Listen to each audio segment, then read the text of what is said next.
Sanibonani bafowethu kuzo zonke indawo enibukela kuzo le channel Imzi West TV.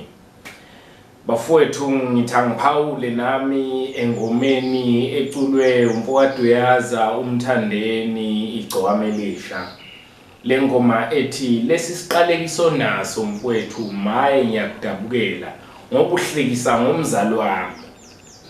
Bafowethu le ngoma ngayilalela ngathi ukube isizwe sakwaZulu nazo zonke ke nje izizwe ezilalela uMaskandi ngoba uMaskandi awulalelwa isizwe sakaZulu kuphela.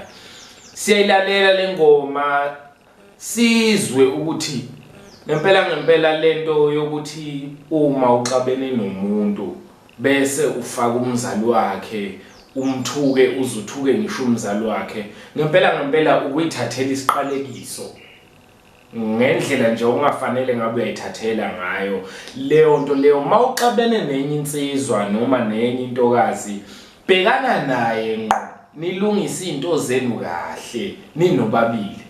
Asike isidingo sokuthi ufake umzali, asike isidingo sokuthi uthuke umuntu omdala ongenze lutho. Ikakhulukazi kule ngoma ngoba ithi le ngoma umthuka umzali ngokukhubazeka kwakhe. Awazi ukuthi ukhubazeke nje kwenzakaleni noma uyazi ukuthi wakhubazeka kanjani kodwa asikho nje isidingo sokuthi uze uhlekise ngomuntu omdala, uhlekise ngokukhubazeka kwakhe, uyithathele isiqalekiso ngenxa ukuthi mhlawumbe uxabene nalowo muntu lowo. Kwesinye isikhathi uthola ukuthi abalandeli bamaskandi bayithathela iqalekiso kungenasidingo abaxabene ngisho ukuxabana nalowo mculi. Ungena nje indaba engahlangene naye akazani nalowo mculi kodwa usethuka nje umzali wakhe kuma social media. Bakwethu Facebook no Twitter nani akungasihlanyisi bakwethu. Lezi zinto lezi zasifica sikhona sivele siphila bakwethu.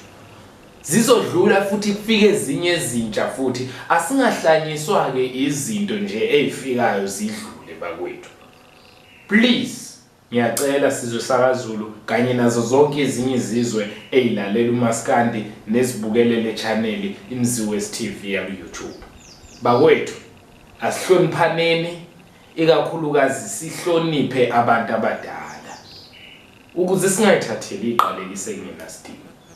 Ngiyabonga ngumfowakadube abangaziyo bangibiza Umzi West. Ngibonga kakhulu.